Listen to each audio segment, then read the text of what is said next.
reinará sobre as nações.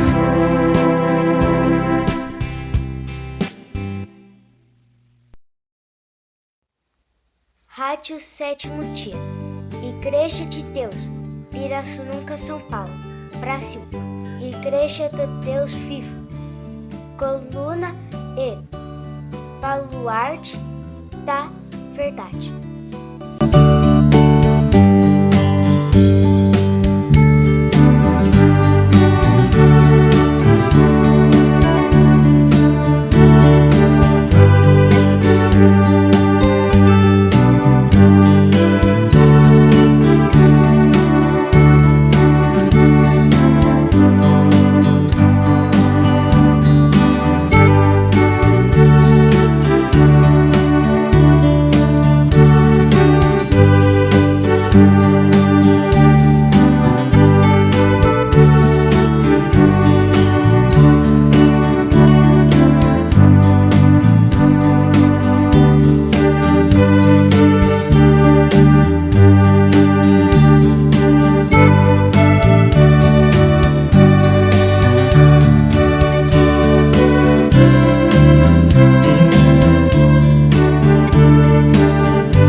A paz seja com todos os irmãos em Cristo Jesus, nosso Senhor. Vamos dar continuidades em nossos estudos bíblicos, trazendo hoje o título Cuidados de Deus pela sua criação. O verso áureo está em Salmos 111, verso 2, onde diz: Grandes são as obras do Senhor, procuradas por todos os que nela tomam prazer. Objetivo: mostrar a importância de obedecer os preceitos e as leis de Deus. A natureza se harmoniza com o propósito de Deus e cumpre prontamente as suas ordenanças. É impressionante a capacidade que a natureza tem de ensinar como as obras de Deus são perfeitas e maravilhosas. O que seria do mundo se a criação de Deus, que Deus fez, não cumprisse o seu propósito e a natureza não cumprisse o seu ciclo para bem de todos? Se as plantas que Deus criou não produzissem semente, ou se não florescessem e dessem frutos, o mundo seria um ardente deserto, inóspito e sem vida. As plantas que Deus criou não produziriam e toda a vida da terra não passaria da primeira geração. No entanto, Deus pensou em tudo para que o mundo seja um lugar perfeito, agradável e que nunca deixará de existir. Eclesiastes, capítulo 1, verso 4. Inúmeras vezes nos deparamos com textos bíblicos enaltecendo as obras de Deus.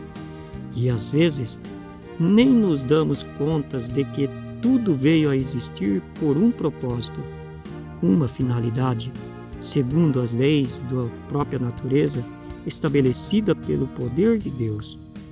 Como seria se Adão e Eva não obedecessem e negligenciassem a palavra do Criador, não deixando semente para suas próximas gerações? Pois a formação das famílias parte do propósito de Deus sobre a ordem dada a Adão e Eva, dizendo-lhe que povoassem a terra. De sorte que a própria vida humana foi subjugada a cumprir as suas leis, para o seu próprio bem. Porventura, não é a ordem para que o homem e a mulher se multiplicassem um mandamento de Deus? A expressão multiplicar-vos é uma ordem, visto que o verbo do modo imperativo dá-lhe o sentido de ordenança. E disse Deus: produza a terra alma vivente conforme a sua espécie. E assim foi. Gênesis capítulo 1, verso 24. É importante frisar que a palavra produzir no texto acima tem conotação de mandamento. Deus criou os luminares para governarem dias e noites, meses, anos e estações, e as ordenou por decreto. Salmo 104, verso 19. É notável como tudo se organiza e funciona sobre ordenanças de um poder que sustenta todas as coisas. A cada 7 dias a semana se repete, e um mês se completa a cada 4 fases da lua. Assim, a cada 3 meses a estação cumpre o seu ciclo, até completar o ano. O sábado é o sinal da aliança de Deus com a sua criação. Como seria possível distinguir o ciclo semanal se não tivéssemos um dia para separar uma semana da outra? Tudo ficaria muito confuso. Portanto, estes exemplos mostram que nada foi feito por acaso. E Deus tem um propósito para todas as coisas que o criou. Salmo 89, 37, 148, verso 6, Isaías 14, 27. Tem um decreto o peso de uma lei? Deus deu um decreto que a sua criação não ultrapassará. Salmo 148, verso 6. Isto ensina que decreto e lei são as mesmas coisas. Em outras palavras, um decreto é uma decisão ou determinação legal impetrado por alguém que tem o poder de decisão. No tocante ao plano de Deus, ele decretou que o seu filho, Jesus, fosse ungido rei sobre o monte Sião e pôs toda a terra sob o seu governo para sempre. Salmo capítulo 2, versos 6 a 8. Portanto, sábio é todo aquele que obedece os decretos do Senhor. Salmo 112, verso 1. Não podemos lutar contra a natureza, porque ela é obra de Deus e está em evidência em todos os aspectos da sua vida. Agredindo-a alguém, cedo ou tarde ela cobrará um alto preço. Um exemplo disso é a destruição do mundo pelas águas do dilúvio.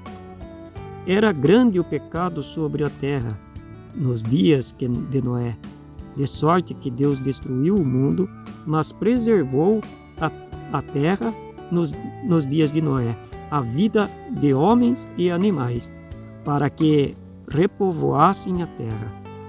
Senhor, tu preservas os homens e os animais. Salmo 36, verso 6. Preservará Deus a sua criação sobre a terra na volta de Jesus? Jesus é a pedra que Deus pôs por fundamento de Sião. Isaías 28, 16. Ele é o homem que o Pai ungiu e determinou para julgar o mundo. Atos 17, 31. Deus prometeu não mais destruir toda a vida da face da terra, como fez no dilúvio. Ele é fiel e cumpre suas promessas. Não tornarei mais a amaldiçoar a terra por causa do homem, nem tornarei mais a ferir todo o vivente como fiz. Gênesis capítulo 8, verso 21. Salmo capítulo 104, verso 14. Que Deus nos ajude e nos abençoe em nome de Jesus. Amém.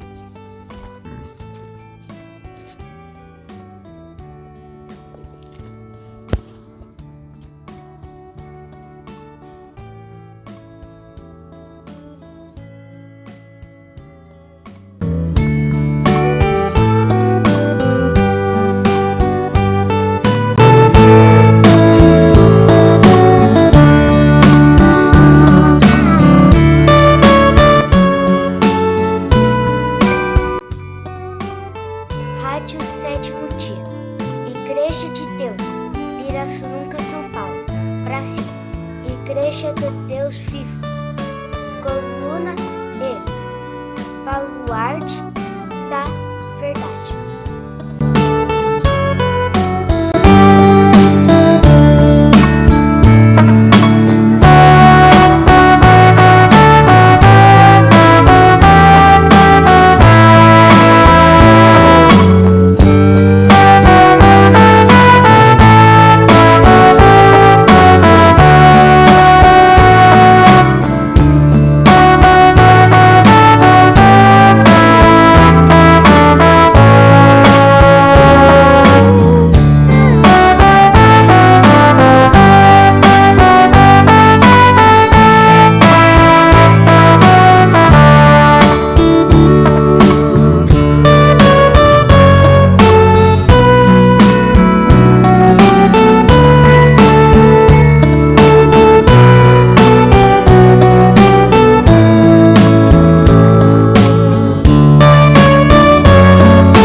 Irmãos amados que estáis reunidos neste momento na presença do Senhor, ó vinde e nos alegremos, porque a mesa o Senhor já preparou, o pão do céu, pão da vida que está à mesa.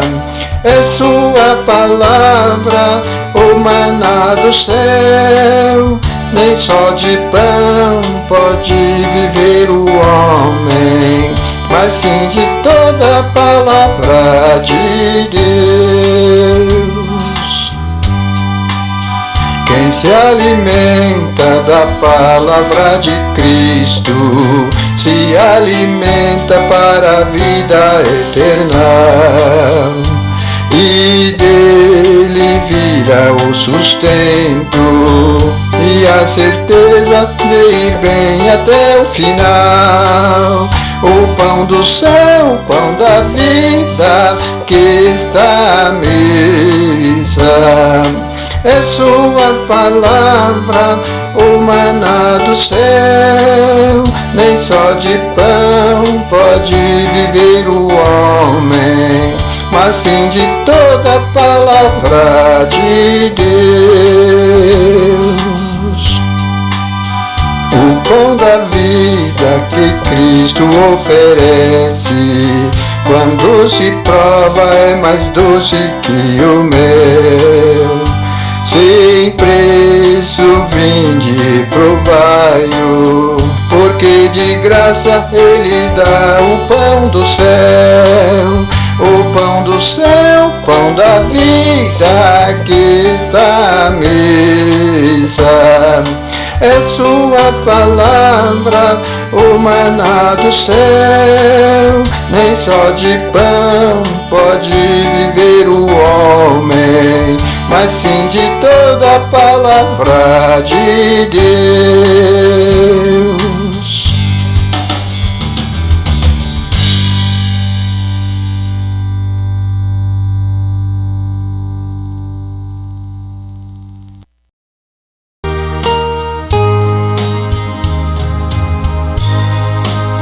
Só em Jesus a videira verdadeira, quem estiver poderá frutificar, pois Ele é a verdade e a vida. Só o seu nome tem poder para salvar, a salvação e a paz que vem do alto.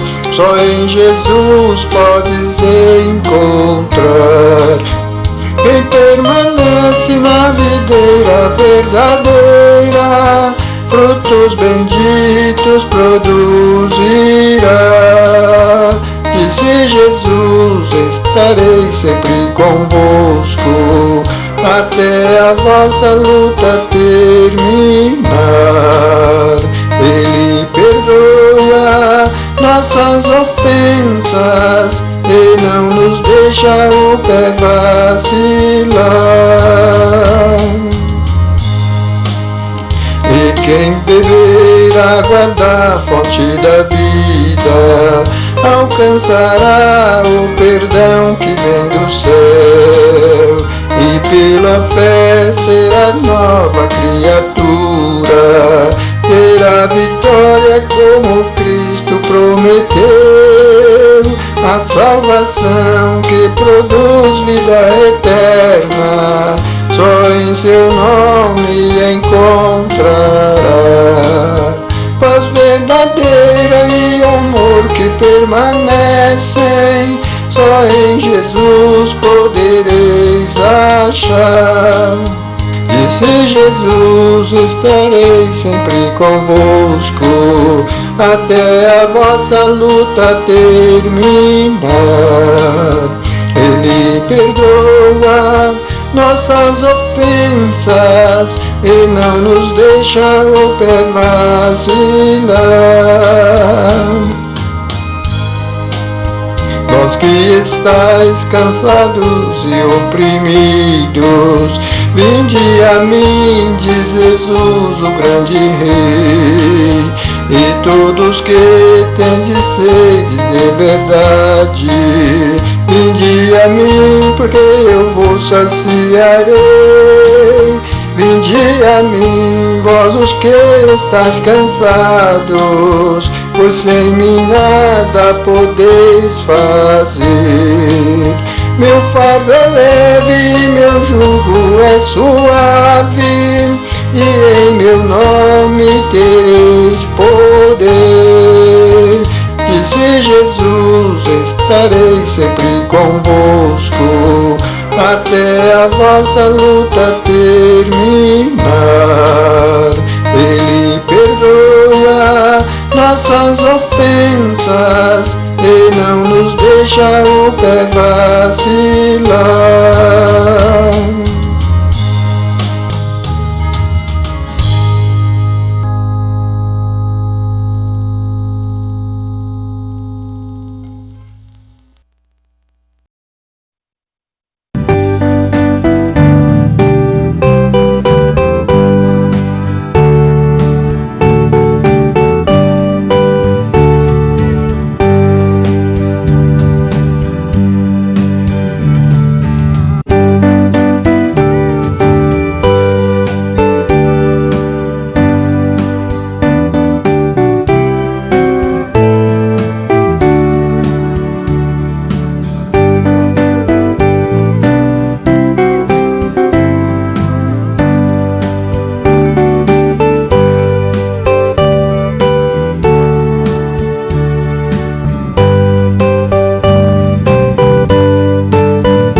Rádio Sétimo Dia, Igreja de Deus, Pirassununga, São Paulo, Brasil, Igreja do Deus Vivo, coluna e baluarte da verdade.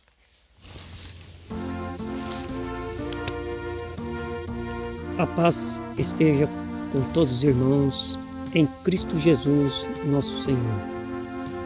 Dando continuidade em nossos estudos, trazemos hoje o título O Atalaia e a Apologia ao Pecado. O verso áureo está em Provérbios capítulo 15, verso 3 e 4, onde diz assim: Os olhos do Senhor estão em todo lugar, contemplando os maus e os bons. Uma língua saudável é árvore de vida, mas a perversidade nela quebranta o espírito. Objetivo: mostrar que ninguém deve fazer apologia ao pecado, principalmente aqueles que têm o chamado de Deus para alguma função ministerial. Hoje sabemos quão árdua era a vida dos profetas e apóstolos. Enquanto eles falavam do que todos queriam ouvir, estava tudo bem. Porém, quando o que dizia não agradava, a reação era inevitável. A palavra de Deus é um remédio amargo, mas necessário. Portanto, é um dever do atalaia avisar o pecador dos seus pecados para o seu próprio bem. Caso contrário, se alguém se perder por falta de aviso, Deus vai requerer a sua vida da mão daquele que não o avisou. Porém, se o pecador for avisado do seu pecado, e mesmo assim cometê-lo deliberadamente, Deus o requererá da sua mão, mas aquele que o avisou estará livre. Por isso, meus irmãos, o ministério tem o dever de orientar a igreja sobre a questão do pecado. Os atalaias não podem fazer apologia ao pecado, porque Deus lhe cobra firmeza, seriedade e justiça. Jeremias capítulo 6, verso 17. Como evitar as graves consequências do pecado? Toda iniquidade é pecado, e há pecado que não é para a morte. 1 João capítulo 5, verso 17. No entanto, é preciso muito cuidado, pois os casos mais graves geralmente são consequências de pequenas infrações. Na lei de trânsito, por exemplo, a pessoa que tem o hábito de furar o sinal pode acabar se dando mal e até perder a própria vida. Segundo Tiago, cada um é tentado quando atraído e engodado pela sua própria concupiscência. E então, havendo a concupiscência concebido, disse ele, dá à luz o pecado, e o pecado, sendo consumado, gera a morte. Tiago, capítulo 1, versos 14 e 15. Que relação há entre a nova e as velhas alianças? Trata-se de algo bem diferente da antiga aliança. Naquele sistema, o pecador morria imediatamente. Nas palavras de Tiago, porém, o pecado é visto como uma enfermidade que vai se complicando até a morte. Tão logo concebida, a concupiscência vai tomando forma e, se não for interrompida, pode acabar impedindo a pessoa de entrar no reino de Deus. E já está próximo ao fim de todas as coisas. Portanto, sede sóbrios e vigiai em oração. 1 Pedro, capítulo 4, verso 7. O que é fazer apologia? A palavra apologia, no seu sentido correto, é defender, elogiar através do discurso uma ideologia, uma doutrina, etc., no objetivo de justificar o que se prega.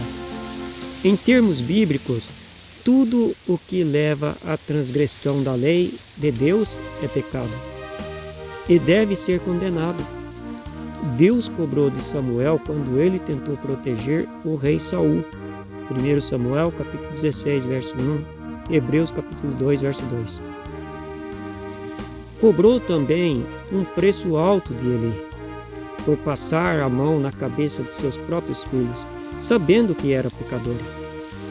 Fazer apologia ao pecado é fazer vista de conta que está tudo bem, tentar proteger ou defender aqueles que pecam. Não há respaldo bíblico para isto. Jeremias 7, versículo 16, capítulo 11, verso 14. E 1 João capítulo 5, verso 16. Que disse Deus ao seu servo, a quem pôs por atalaia do seu povo? Deus promete não se lembrar dos pecados daqueles que se convertem de seus maus caminhos. Tudo que o pecador faz de errado é esquecido a partir do momento que este faz o concerto com o seu Criador. Por outro lado, seu justo pecar, disse Deus pelo ministério do profeta Jeremias, toda a sua justiça que antes praticara ficará no esquecimento. Por isso mesmo é que Deus exige de seus servos que sejam irrepreensíveis, para poder arguir com aqueles que não andam conforme a sua lei. Vê, pois, que a luz que em ti há não sejam trevas. Lucas capítulo 11, verso 35. Que disse Paulo quanto a participar da ceia do Senhor? A ceia é a comunhão do sangue e corpo de Cristo.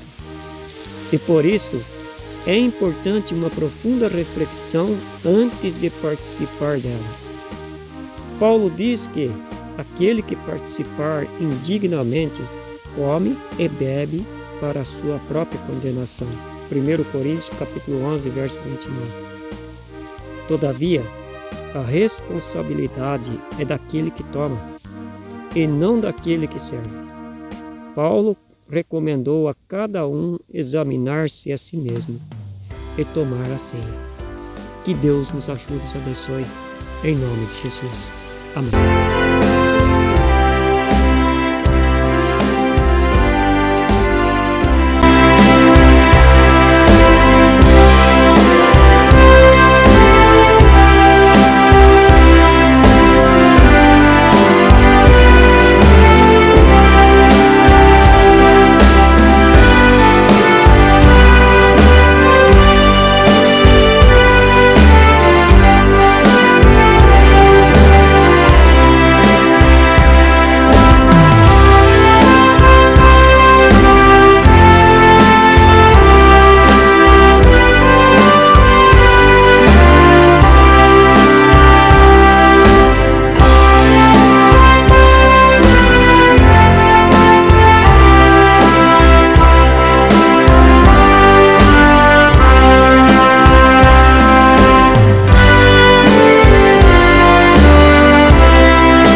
Rádio Sétimo Dia, levando as boas novas do reino. Porque pela graça sois salvos, por meio da fé, e isto não vem de vós, é dom de Deus. Efésios 2:8.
Rádio Sétimo Dia, levando as boas novas do reino.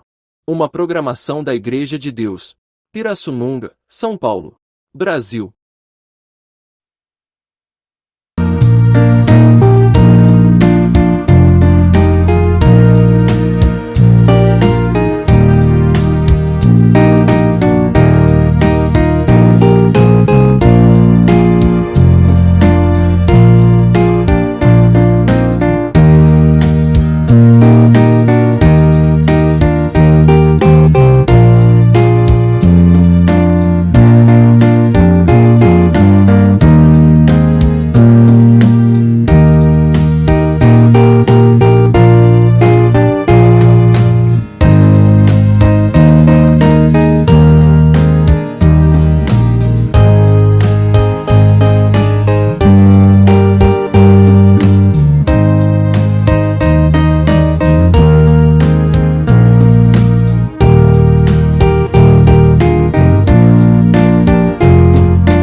Uma programação da Igreja de Deus, Pirassununga, São Paulo, Brasil.